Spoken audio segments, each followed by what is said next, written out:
Is there a strategy that'll help you grow your company faster? CEO Sales Strategies is an investigative business podcast for entrepreneurial people who never stop asking questions. Highly acclaimed sales revenue growth expert Doug C. Brown interviews CEOs, business owners, and professionals who serve them to uncover and share actionable tips and methods behind their bulletproof sales strategies. Topics covered on the show include their failures, struggles, secrets, and processes that help them succeed in selling millions to billions of dollars of their products and services, all with the sole aim of helping you grow your business. If you are eager to know the most effective sales secrets from the A players of the game, then the CEO Sales Strategies podcast is certainly the place to be.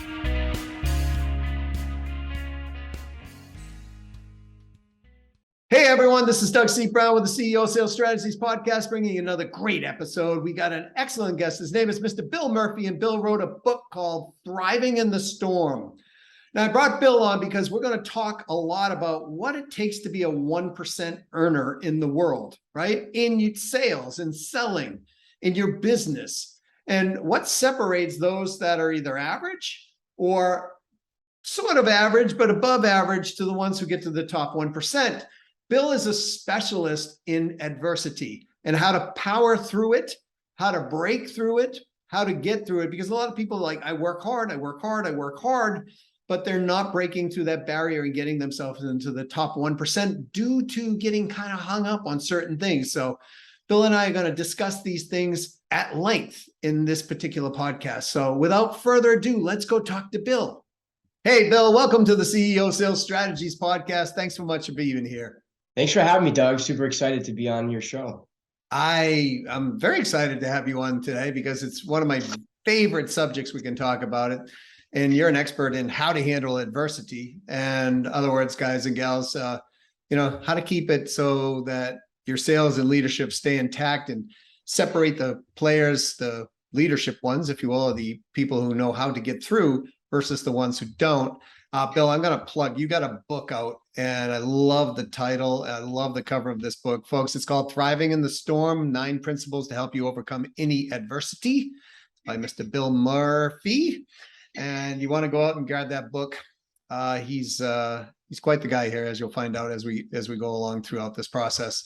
Bill, let's talk about what separates the average players from what I would call the elite performers. And you and I had talked earlier before, and adversity. Let's discuss it, right? Because a lot of people might think adversity is a negative thing, and where I think you or I would look at it as a positive thing. So, could you elaborate, please? Yeah, sure. I mean, just in sales right now, are we facing, I was just reading some articles. Are we in a recession yet? Are we not? Are we about to be? Inflation's at 40-year highs.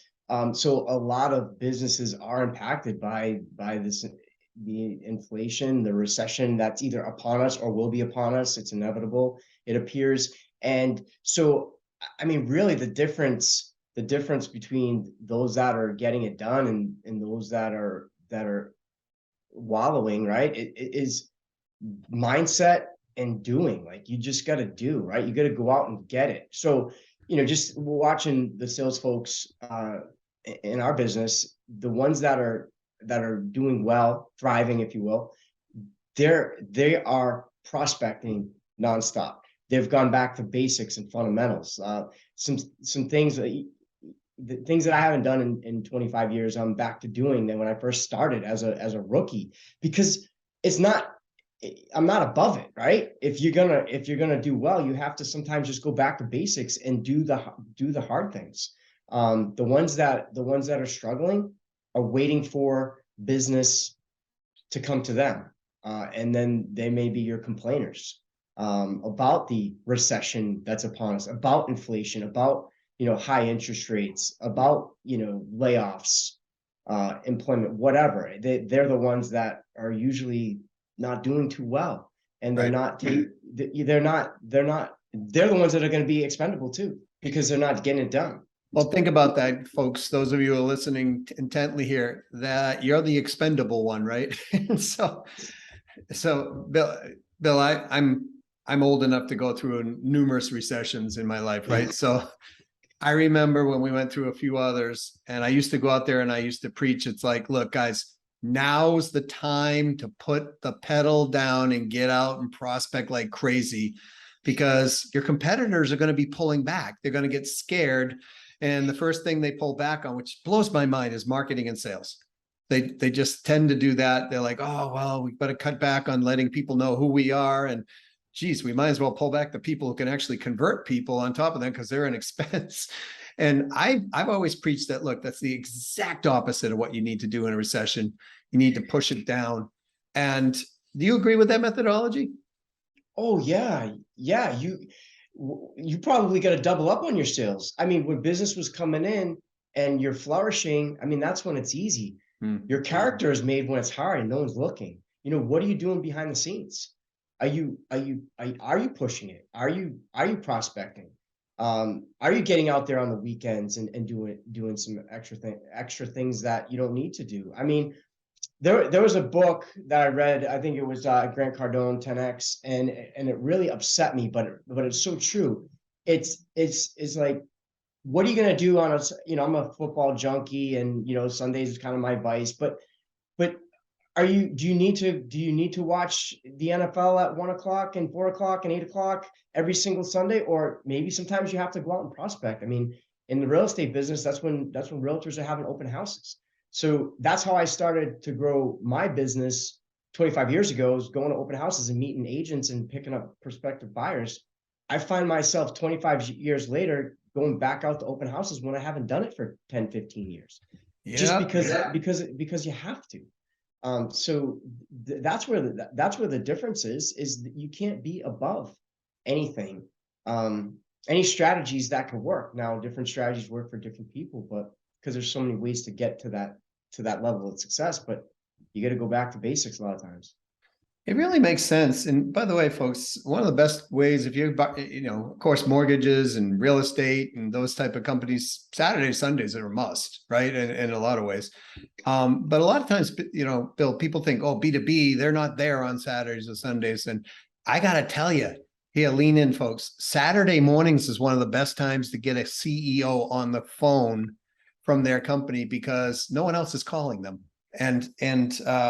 So I firmly agree. You said something, I wrote it down, and I don't know if I got it right, but character is made when it's hard and no one else sees. Did I get that quote right? Yeah. You're behind closed doors, right? I mean, what are you doing when no one's looking? Are you working or are you coasting? You said pushing it. Are you pushing it? Or are you napping? So you gotta go that much harder when it's tough.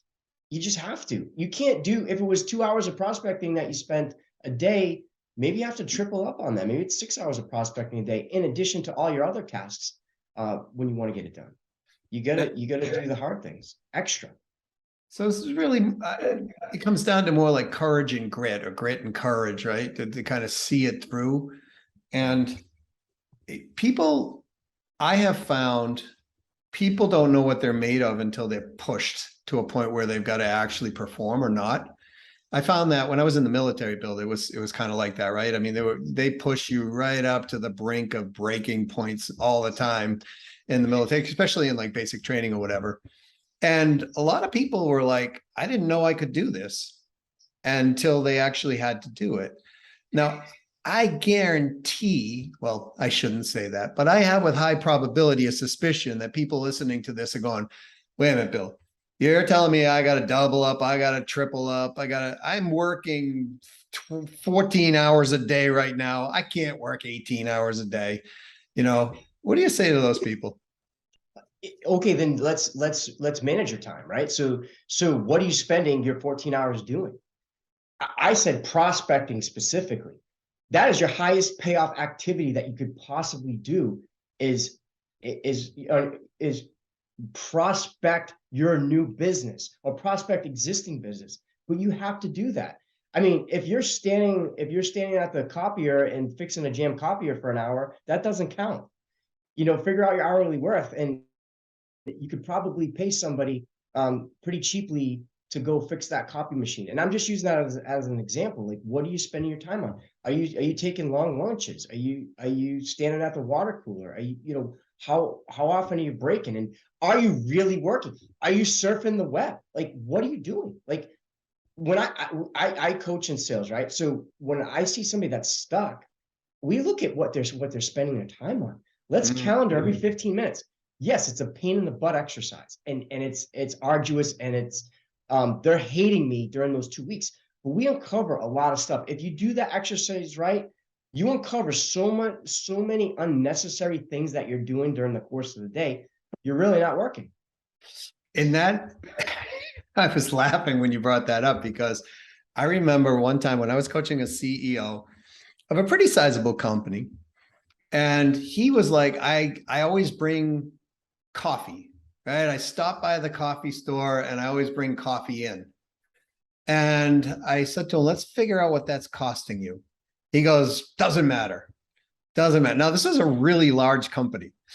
And I said, okay, it doesn't matter. I get it. Okay. So let's just humor me, figure it out. Like what you were just saying, Bill, like figure out what you're doing with your time, right? So we took the amount of time per year and we multiplied it times the numbers, and it cost his company $154,000 a year in order for him to go get coffee. And so I asked him the question that I think you would probably ask people based on what I know of you. Is that worth it? It's not. I wouldn't think.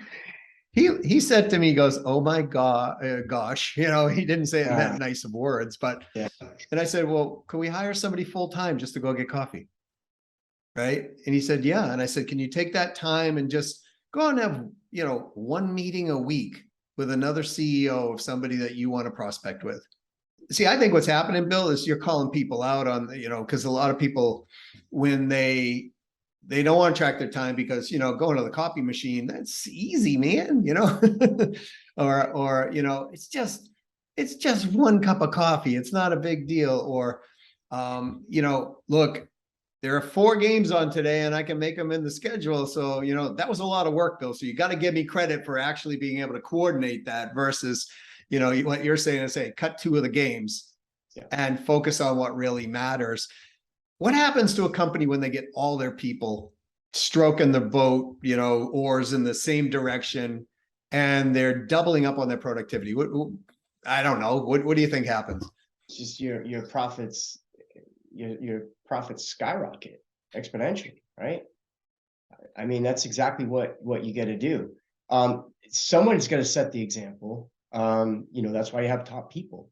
Yeah. And one of the exercises when I first got in this business, it was pretty interesting. It's so tried and true today, is when I'm in mortgage originations, right? So sales. And when I first got into the business, I'm looking at, there's a scoreboard that came out, and the scoreboard used to show all the top names. And this was a national thing. And I'm having a little bit of tiny success as a rookie trying to understand this business. And I said, and there was a bunch of old timers, and these were old timers that did okay, right? Let's say mediocre at best, enough to have a living, enough to have some success. What they did was they came in around 10 a.m. That's when you could smoke butts in the office back then. Big cup of coffee, feet up on the table, reading a newspaper, from cover to cover. And I used to be banging phones. And I was calling all these top producers, and I was leaving messages one morning and around the country. And 2 of them said to me, they said, what are you doing? These guys are top producers. They're not going to call you. You just started. They're not going to spend time. And I said, why weren't they calling me? I said, I wanted to learn why they're so successful. Guess what? 24, and I'll never forget this, 24 out of the top 25 called me back. And they all had a conversation with me. It was less email back then. It was more phone calls, right? They all called me back, and I got so many nuggets of just wisdom and information, and they were friendly, and they were unpretentious, and they were humble for the most part about how they went their business. And I was like, these are 24 incredible people that are killing it in sales. And they wanted to share with me, because guess what people want to do? They want to talk about themselves. And I just asked them what their secret to success was. And the two that were in that office that were naysayers about them calling me back, they couldn't believe that they actually called me back. It was jaw dropping. Not that anything changed, because they were already in the business and they had their own habits, good or bad, however you want to identify them. But those kinds of things make a difference. But I had notes of just things that people were doing. And I went and got with my manager at that time and I said, hey, these are what 24 of the top 25 people are doing. And there's commonalities. They all had the routines. They all woke up early. They all, none of them worked 40 hours. They were all working more than 40 hours for the most part. Now I know there's work-life balance and all that other stuff. Just, this is where they were at. And they all had a positive mental attitude about, rates were 9% at that time when I got in the business, 8 or 9%. They went up from 6 over a couple of years. So it was maybe recessionary times or whatever, I can't remember, but that they were flourishing. They were willing to share what it took. And, so I would encourage anybody, when I coach people, I say, go out, they're a specialist here. Go ask all the top specialists in that area where you want to get better at. There's so much to unpack there. I'm going to give me a second. So we're talking to Bill Murphy, thrivinginthestorm.com. He wrote a book called Thriving in the Storm. Get the book. This is what, like, an awesome conversation for me, Bill, because I used to do exactly what you did. Like, when I started out in sales, I wanted to be at the top. I didn't want to be number 3, number 4. I wanted to be number 1. And if it was number 2, I still wanted to be number 1, right? I was just never going to be happy being that way. And that doesn't mean I'm an egotist, folks. I had 2 little kids in diapers and no one working in the household. And I wanted more for my children. I wanted them to be able to go to private school. I wanted them to be able to travel all over the world. I had big reasons why I wanted to be that 1% earner in the world. And that elite performer, right? And so I did exactly what you said, Bill, in my first real corporate job. I called these people up, and every one of them that I called as well responded to me. And the majority of them got together with me. Now, here's the thing I want to bring up, folks. If you call a guy like Bill and you ask him, hey, and he gives you all these great wisdoms and pearls and nuggets of gold, or you call me and do the same thing and you don't do it, it pisses us off, to be honest with you. Right? So, like, if you're really, really committed, that's one thing. So, you can have this conversation with people, Bill. And for me, it's like, I have people that call me and I'll just spend 15, 20 minutes with them talking to them or whatever. Then they don't go do it. And I'm like, come on, why waste my time doing this thing, So what I want to ask you is, why do you think people don't do it? Even if they make that type of phone call, why don't they do it? Like, why don't people, it's not a hard formula to follow, but it seems like it's so hard for them to actually follow. So why, in your humble opinion? Why don't they make the phone call, or why don't they do the work after they make the phone call? Why don't they do the work after? Well, usually the ones that made the phone call have the courage enough to put the work in. So I think when the ones that don't, because it was handed to them a lot of times, I think there's all kinds of fear, right? Is it fear of failure? Is it fear of success? Is it self-doubt, unworthiness? I mean, like, what is the reason? Are they complacent? Are they lazy? I mean, usually laziness, it's not a laziness thing. It's more of a fear thing. Yeah. I find if you're going to be in sales, if you're not, I mean, if a few years have passed and you're still in it, it's probably, if something's holding you back, it has some fear-based element to it. Is what has a lot of people stuck.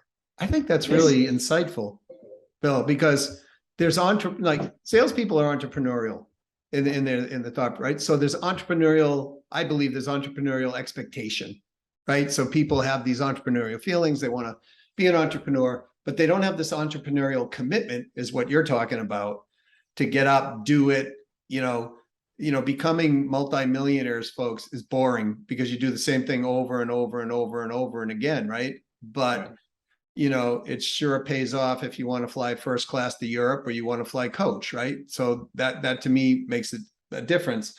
So, but let's go to the fear base, because it's an interesting thing. And as you said it, I'm like, yeah, that's right. It's got to be, it has to be fear. Where do the fears come from, or where are they based and rooted in, do you think? Or is it all over?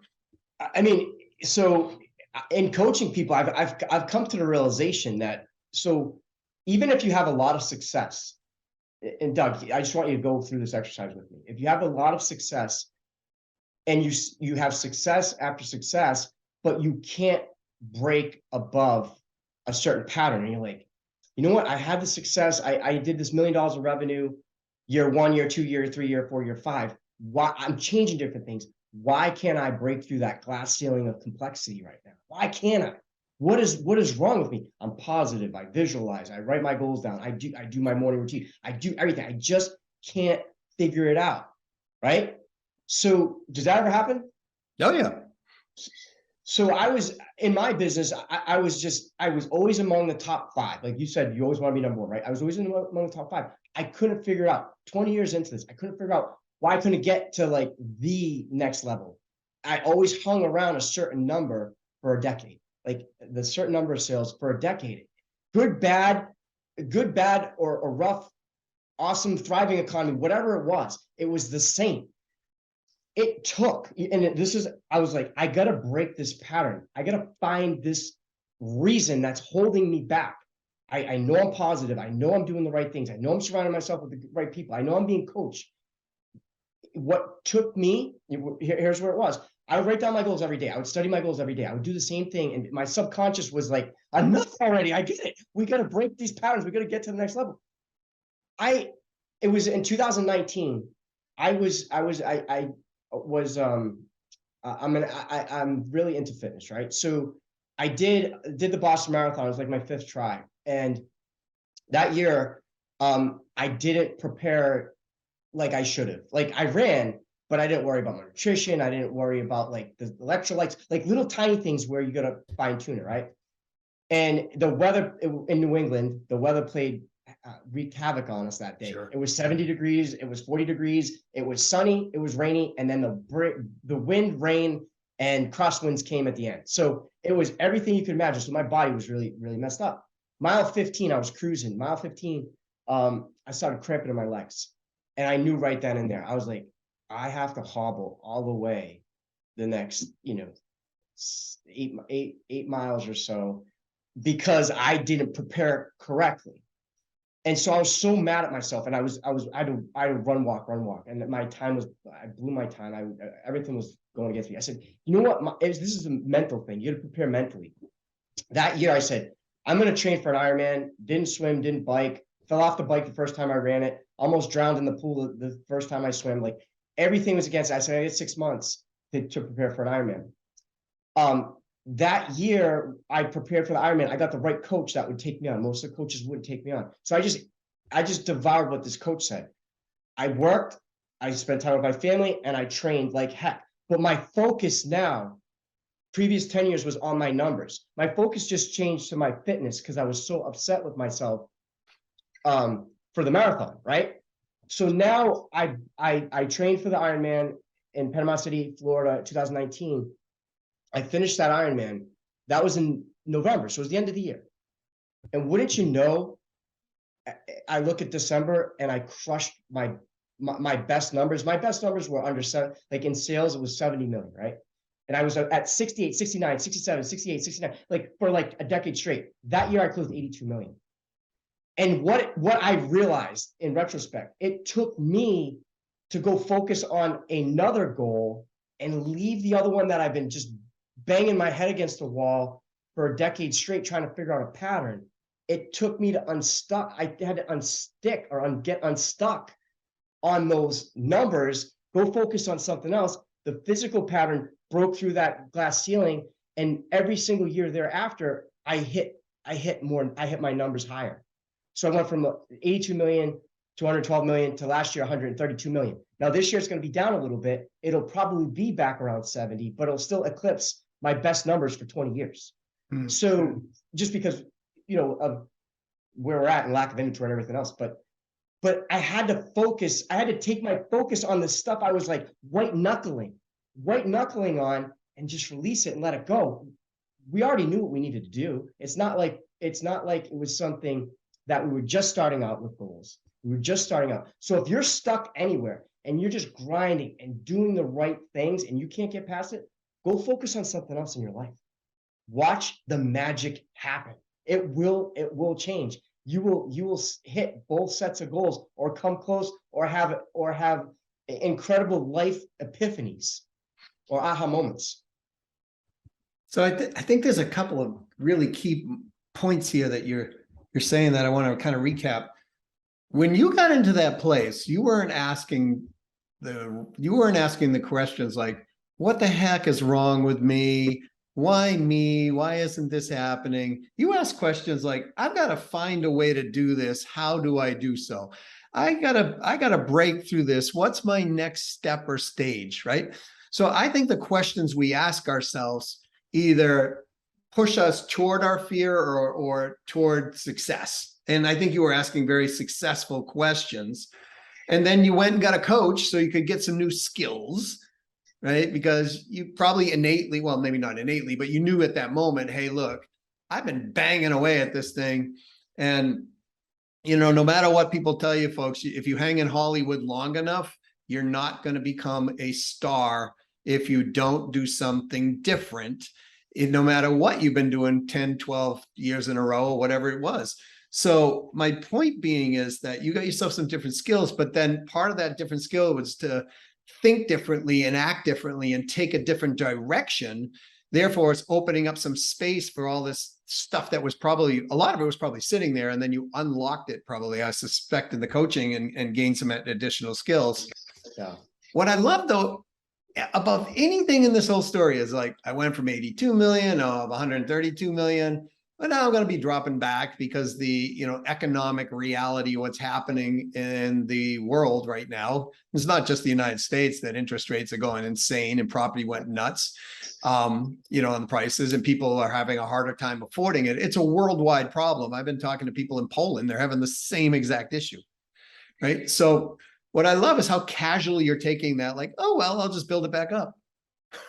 It's like, yeah. And I think, Bill, based on dealing with 1%ers and, what I call elite sales producers, I bet that's a character trait of all of them. I've never measured this, but when you said it, a light bulb went off in my head, because the majority of them that I have had the pleasure of working with or being around, they all do the same thing. It's like, all right, well, I just got knocked off a horse. Well, that hurt, come here, trigger. I'm going to get back up on you and we're going to ride again, right? That type of thing. Do you think this is a learnable skill? I mean, you wrote a book called Thriving in the Storm. Is this a learnable skill, or is this something you're kind of born with, or is it both, or what do you think? Well, of course it's learnable, right? Everything is. I mean, so it's just a matter of your habits that you're creating or changing or eliminating, right? You're eliminating the bad habits, changing them out with good habits. I mean, it just takes time. So what are your habits? I mean, are you distracted? Are you distracted during work time? Are you distracted after work time? Are you spending time on your craft? Are you learning about your industry? Are you learning about how you can be better? I mean, I devour self-help books. I got 2 going at a time, all times. I usually get through them within a week or 2. I usually listen to them on Audible, but that's like, I just get so much of it, and it gives some are new ideas, some are just ideas that we've all heard a million times, but it's that one more time or one more person or extra thing that was said that changed it. And you just talk about light bulbs going off, and then you're like, you know what? I need to implement that. And when things do get tough, now let's look at the silver linings, right? So what are the silver linings right now? In a recession or in a down economy, your competition is getting smaller because they're leaving. They have to leave. And in my industry right now, my competition's getting smaller. I've been through a few recessions myself, and every single time when the industry faced some tough times, we had the financial crisis of 2008. When that happened, it eliminated so many people, and those are the mediocres mediocrity down, Yep. and they get out of the business. And when it changed, like I couldn't hire enough people fast enough to keep up with the business because I had built up the fortress and the habits to set myself up to be in a good space when it did change. So yes, you can thrive during the tough times, but when it switches and that spigot just flows, be ready, because you've set yourself up with the right habits over time. The compound effect, right? Darren Hardy talks about it. It's just going to multiply. Yeah, it's I remember the last time, you know, like you said, the last recession, right? And I had one client that I was working with. They're going and going and going and going and going and going, and they're grinding through that process, right? It's kind of like trying to ride up the wave, if you will, on the back of that wave. As soon as that flipped, in the first 6 months, they sold $3.4 million. It was like, boom, right over, like, you know, above and beyond what they normally would sell. And it hasn't come down for them ever since the wave, you know, continued. So all business goes up, goes down, up, down. That's life, right? I mean, you know, you got a cramp at a Boston Marathon, right? You know, welcome to Boston weather. I mean, that's life, as you and I both know, because we live in that. But it's we are speaking with Mr. Bill Murphy. I love this conversation, Bill. You wrote a book called Thriving in the Storm. It's at thrivinginthestorm.com. Bill, I never do this, but I want to do this based on your book. You know, give us a kind of a synopsis of the book, if you will. So we were talking about mindset, right? So, and you asked about skills being born. I mean, I grew up, I had a tough childhood, pretty traumatic, and I had to overcome, you know, a lot of adversity there. But what I found was I always stayed positive about where I was going. And as a kid, like I always knew there's something else that we can figure out here to problem solve. And it just, now, of course, I'm looking back right now, 40 something years, looking back on that allowed, those types of things allowed me to get through that adversity. And then, but here's the thing, no ill will, no grudges. You got to make peace with it. Because if you're carrying that baggage of trauma with you and you can't get past it, you're going to get stuck, and it's going to impact so many areas of your life. We're not just talking about sales. We're talking about your family, your finances, your health most important. You know, check that health account. Your health account needs to be number one. You know, take care of yourself. But it's not physical health, but it's mental health too. Like, make sure you're taking care of yourself and mentally. And you know, the grudge thing and that's an easy one for us to hang on to. But when you let it go, it's life changing. So make peace with your past is something we talk about. In one of the chapters there, and how that can help change the projection of your life once you do that. Awesome. How do people get the book or get a hold of you? Either way. Yeah, they could go to the website, thrivinginthestorm.com. They can email me. And then it's on Amazon as well. Thriving in the Storm is on Amazon, Kindle, and hardcover. I am going to pick a copy today, actually. So thank you. You're welcome. Bill, I really appreciate you being here on the CEO Sales Strategies podcast. Your methodology and driving through it is something that I have always subscribed to and believe and know, actually, that's the difference between what separates the 1% and the rest of the others in the group, really, when it comes down to it. I read a study one time on the life insurance industry that said they follow these people through their career. You know, people stayed, 40 years in the life insurance industry. And those people that just sold one extra sale a week at the end of their careers had 10 times more income in the bank than those who did not. So just one extra sale, right? So it really made an impact on me. So Bill, thanks so much for being here on the CEO Sales Strategies podcast. I'd love to have you back for a reprieve in a second go around, if you would. And in the meantime, enjoy our lovely Boston weather. Yeah, it looks like it's gonna rain now. One thing, Doug, can I just leave those with this? And We Yeah, are please. in a recession. And so when that adversity hits, just ask yourself as you're going through it, I'm in this situation. What is the next best thing I can do right now to help me get through it? And that's what a coach said to me one time. He's passed, and it was about 12 years ago. And that has gotten me through so many situations in life and business. What is the next best thing I can do right now? What is the next best thing that I can do right now? It's a great question. I love the fact that you asked all these awesome questions, right? Because those questions redirect our mind to get off the the wagon we're riding, which is usually, oh, why me? And then it just refocuses us on something positive. So excellent. Well, Bill, thanks again for being here. I'm so grateful you're on the CEO Sales Strategies podcast.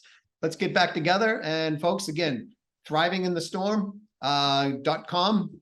You can reach out to Bill that way or pick up the book for sure. All right, Bill, thanks again. Thank you. Okay. I have 3 pages of notes. I don't know about you, so you might hear me turning the pages. I love the fact that Bill asked the right questions. When it comes to adversity, breaking through, becoming a top 1% earner, you're going to have times where you're just going to be like, man, why am I not getting there? What do I need to do differently, right? And so that's a great question versus what the heck's going on and why can't I get there? That's not a good question. Bill asked questions like, what's the next best thing that I can do to get to the, next level right now? Or, and you may come up with an answer like, well, I don't know. Okay. Well, I don't know, but what would someone else possibly do? And how can I find that person? Start asking better quality questions. I remember Tony Robbins, maybe 30 years ago, I remember him saying, the quality of your questions determines the quality of your life. And so when you're asking quality questions, you're going to get quality answers. If you're asking questions like, why me? Your brain's going to go, because it's you, pal, that type of thing.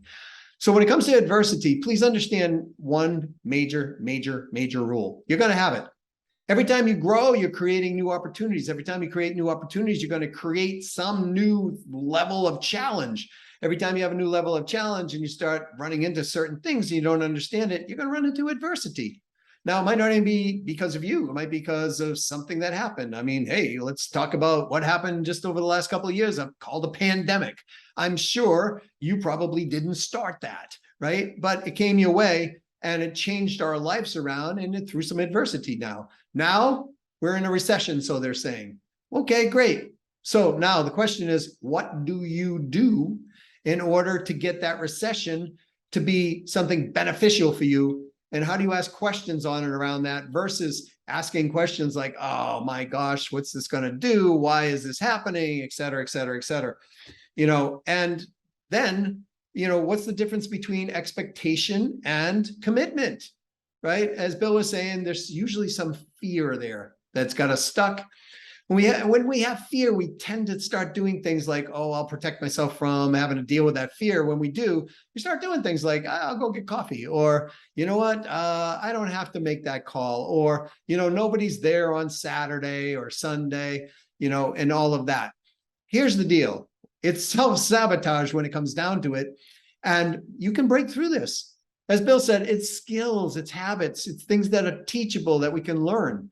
And you can do this by staying focused and staying consistent, making a commitment, and having a reason why that is bigger than your reason not to. We all try to avoid pain and we all want gain, right? But we'll all try to avoid pain more than we will try to go for the gain if we don't train ourselves to go the other direction. So how about you? You want to be a top 1%? You want to be one of those elite producers? You want to have more money, more time freedom, like the people who sold just one extra sale a week and had 10 times more income in their life at the end of their career?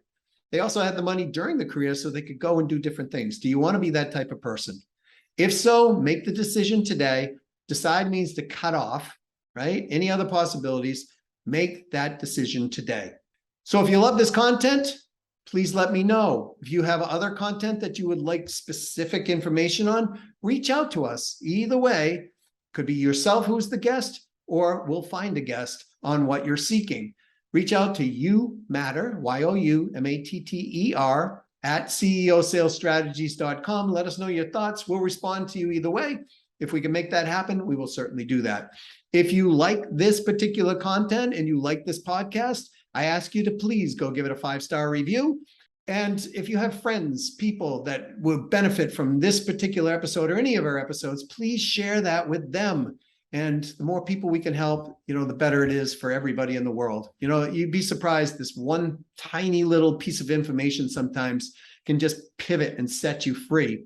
And sometimes you hear that information over and over and over and over again. And then that one time someone else says it, you're like, oh, yeah, like it's new, right? And then you take that advice, you implement it. Speaking of that, if you go out and talk to top 1%ers and you get their information, please implement it, because otherwise you're just wasting both of your time.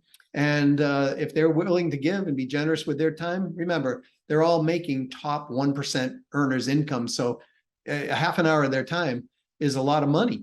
And so you're getting that advice. So please go out and, be respectful, if you will. Just be common courtesy. Implement that stuff. Show them that you care and show them that you can get to that next level. Well, that's it. Until next time, if you want help getting yourself, someone sales team, want to bring your whole company into the top 1% of the earners in the world, or you want to find people like that and hire them, reach out to us. Reach out to me directly if you want at Doug@ceosalesstrategies.com, Doug Brown 123 on LinkedIn, or call the phone number 603-595-0303 to the company. We'll be happy to help you. Till next time, please go out, sell something, sell a lot of it, sell it profitably, play win-win, make somebody happy, make yourself happy, improve somebody's life today. This is Doug C. Brown with the CEO Sales Strategies Podcast. To your success.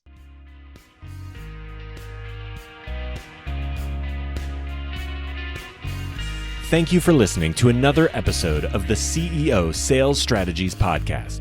What is something that you learned that you could act on today? Don't forget to schedule it now, or it may never get forward momentum. If you find our content valuable, please leave a favorable review and let us know what you liked. Please also share this with others if the content will help them. For our show notes, other episodes, and more interesting content and resources, please visit ceosalesstrategiespodcast.com. See you soon, and to your continued success.